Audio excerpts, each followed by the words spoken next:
tout ce malheur nous a frappés, conformément à ce qui était écrit dans la loi de Moïse. Et nous ne t'avons pas imploré, Éternel notre Dieu.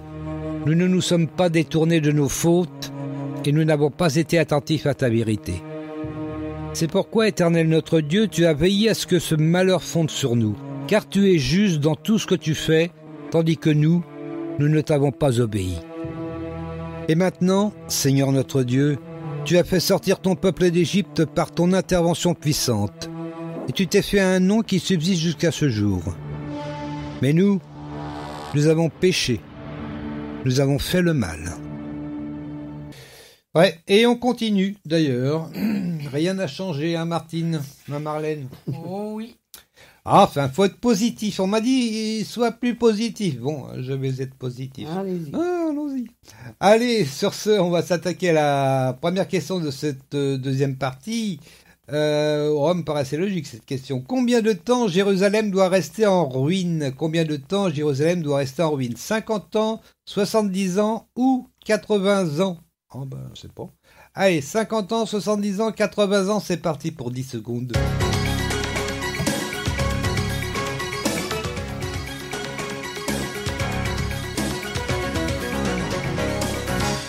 « 70 ans. Tu dirais 70 ans? Marlène dit la même chose que moi, elle m'a fait ça.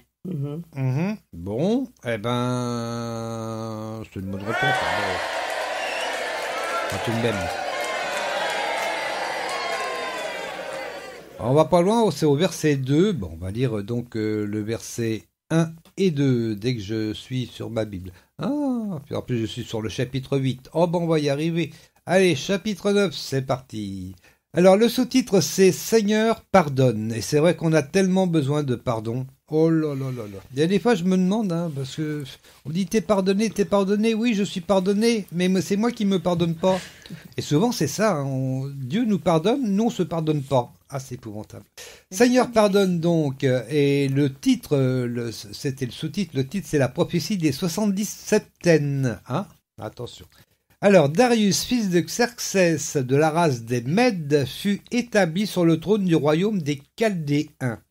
La première année de son règne, moi, Daniel, je considérais dans les livres le nombre des années que l'Éternel avait indiqué au prophète Jérémie, et pendant lesquelles Jérusalem devait rester en ruine, c'est-à-dire 70 ans. Voilà. Donc là, Daniel fait part de ce qu'avait prophétisé Jérémie. Hein. Attention. Pas Daniel qui prophétise, c'est Jérémie qui avait prophétisé avant Daniel. Ah, question suivante. Bon, on va pas loin là. Daniel s'est couvert de boue, de cendre ou d'eau? Daniel s'est couvert de boue, de cendre ou d'eau? Allez, un petit 10 secondes.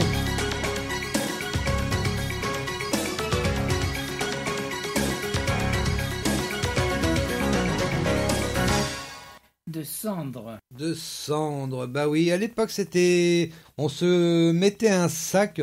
alors que... En toile de jute. Voilà, en toile de jute, c'est genre sac de pommes de terre, vous voyez, en gros. Donc on se mettait ça à la place des habits et on se recouvrait de cendre pour faire valoir qu'on avait péché. Et puis c'était l'aspect extérieur de la repentance, si vous voulez. La repentance c'est intérieur, mais là c'était l'aspect extérieur de la repentance pour les Hébreux, pour les Israélites. On a vu ça dans un livre.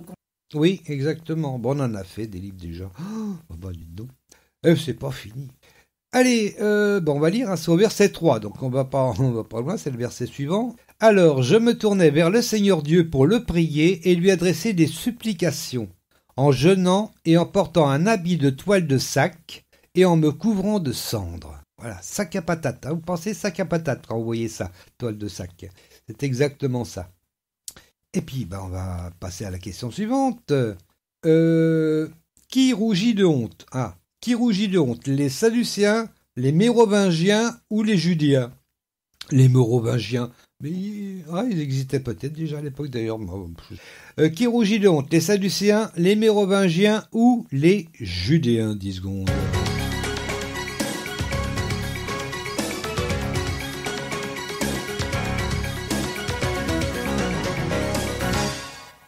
Alors, les Sadducéens, les Mérovingiens ou les Judéens? Je sais pas. Judéens. Tu dirais les Judéens, Eh ben, ça m'a l'air d'être une bonne réponse, ça. Bon, bon, attends. Ça suffit, là, ça suffit. Alors, pas sûre de je ma calme. réponse. Oh, bah alors, bah oui, pas tout de même. Alors, on va dire c'est au verset 7. Alors, au verset 7, on y va tout de Tu suite. commences au 4. Voilà. J'adressai ma requête à l'Éternel mon Dieu et je lui fis une confession en ces termes. Ah, Seigneur, Dieu grand et redoutable, toi qui demeures fidèle à ton alliance et qui conserves ton amour envers ceux qui t'aiment et qui obéissent à tes commandements. Nous avons mal agi. Nous nous sommes rendus coupables et nous nous sommes révoltés contre toi en nous détournant de tes commandements et de tes lois.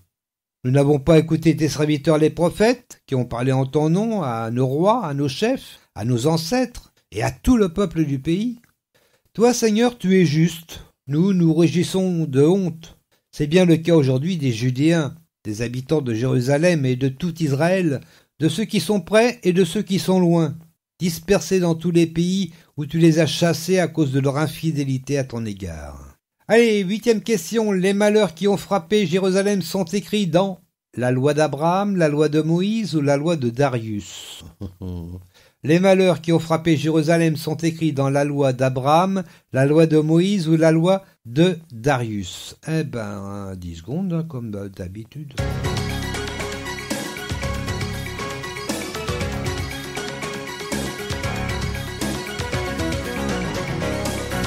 Moïse.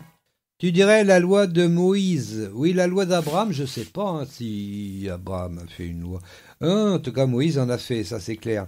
Non, Abraham, c'est lui, c'est le père des nations, le père des croyants, comme on dit. Et Moïse, bah, lui a écrit la loi que Dieu lui a dictée, bien sûr. Ah ben, c'est pas Moïse qui a écrit lui-même les lois. Vous savez qu'il y a beaucoup de... lorsque vous lisez la Bible, Moïse, c'est pas seulement 10 commandements, hein, je crois qu'il y en a 600, quelque chose comme ça. 600 lois. Vous vous rendez compte? Heureusement qu'on les apprend, les 600 par cœur, parce que sinon, on a du mal. Hein. Eh ben, on va lire ça. Donc j'en étais au verset 9, 8, oui, 8. Seigneur, la honte couvre notre visage, celui de nos rois, de nos chefs et de nos ancêtres, parce que nous avons péché contre toi. Mais toi, Seigneur notre Dieu, tu as de la pitié, et tu pardonnes, alors que nous nous sommes révoltés contre toi. C'est vrai que Dieu pardonne. Ah, faut qu'on se pardonne aussi. Nous ne t'avons pas obéi, Éternel notre Dieu. Nous n'avons pas vécu selon les lois que tu nous as données par tes serviteurs les prophètes. Tout le peuple d'Israël a transgressé ta loi et s'est détourné pour ne pas entendre ta voix. Alors la malédiction et toutes les imprécations inscrites dans la loi de Moïse, ton serviteur, se sont déversées sur nous, parce que nous avons péché contre Dieu. Et ça change pas beaucoup, mais ça je l'ai déjà dit, on va pas le répéter. Hein. Allez, dernière question avant le prochain chant de Marlène Rodriguez. Dieu a fait partir le peuple hébreu d'Égypte, de Tunisie ou d'Assyrie. Hein. Dieu a fait partir le peuple hébreu d'Égypte, de Tunisie ou d'Assyrie. La Tunisie, je ne suis pas sûr qu'elle existait trop à l'époque non plus. Mais bon, allez, on y va pour 10 secondes.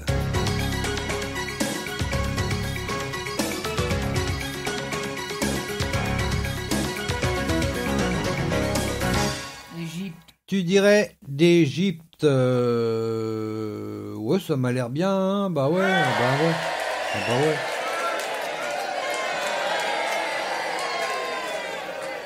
Eh oui, d'Égypte. Oh, ça aurait pu être d'Assyrie, mais non, c'est d'Égypte. Ah bah oui. Bah attendez. Ah, ceux qui lisent la Bible, ils connaissent quand même hein, ce grand déplacement de population qui a eu lieu. Bah si, rappelez-vous. Enfin tout de même. On le refera peut-être. On a dû... Oh, je sais pas si on l'avait fait d'ailleurs. Bon, c'est pas grave, on verra. Et puis peut-être qu'un jour on va se le faire. Bah attendez, il n'y a pas de raison. Hein. On finit déjà Daniel. Hein. On va déjà finir Daniel. Et puis faut pas oublier qu'il va y avoir les fêtes de Noël bientôt. Donc peut-être qu'on va faire un petit break, le temps de revoir un petit peu les questions pour Noël, la naissance du Christ. Voilà. Eh ben, est-ce que j'ai lu? Non, j'ai pas lu. Hein. Ah ben alors, je suis un peu feignant aujourd'hui. On va aller jusqu'au 15, hein, parce qu'après on verra, ça sera pour la semaine prochaine. J'en suis au 12, je ne me trompe pas.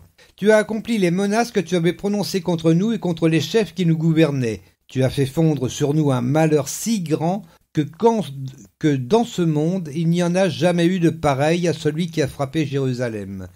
Tout ce malheur nous a frappés conformément à ce qui était écrit dans la loi de Moïse, et nous ne t'avons pas imploré, Éternel notre Dieu. Nous ne nous sommes pas détournés de nos fautes, et nous n'avons pas été attentifs à ta vérité.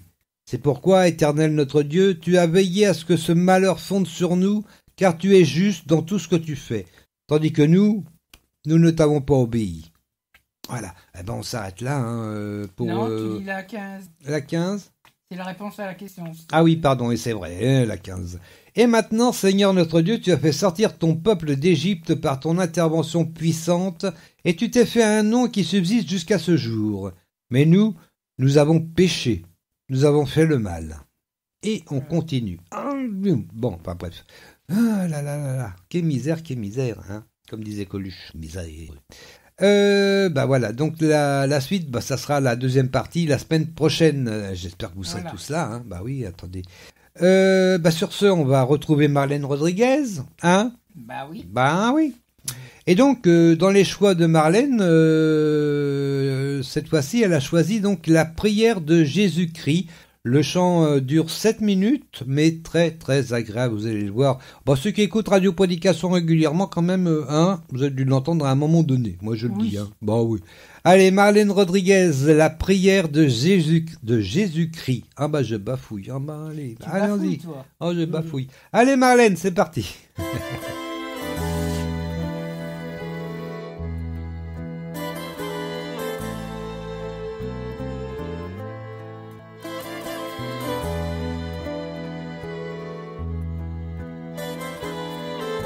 Jésus leva les yeux vers le ciel et dit: Père, l'heure est venue, glorifie ton Fils,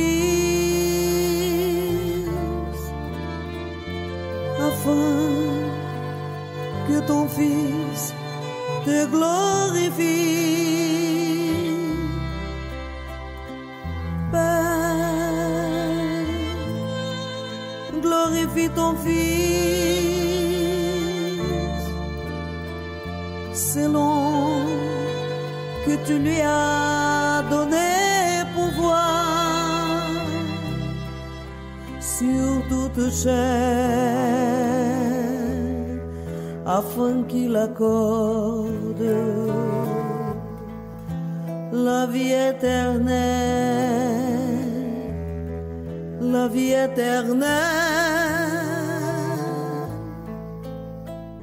Oh, la vie éternelle, c'est qu'ils te connaissent,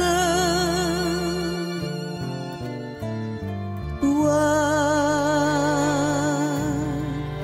le seul vrai Dieu. Oh, la vie éternelle, c'est qu'ils te connaissent, et c'est lui que tu as envoyé, Jésus-Christ.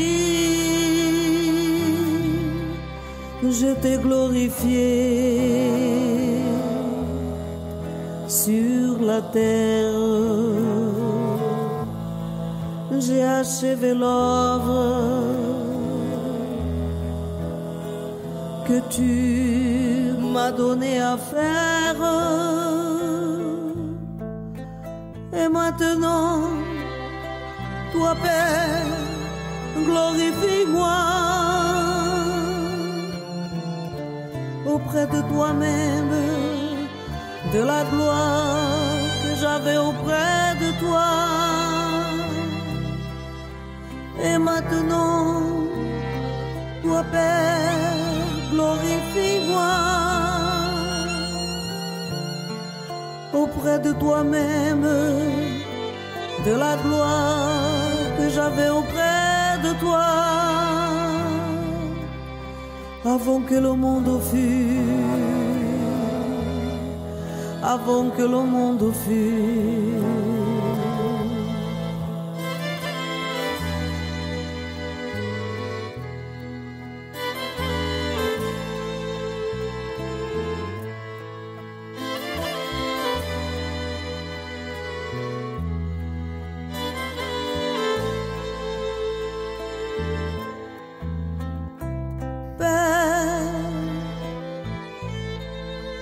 fait connaître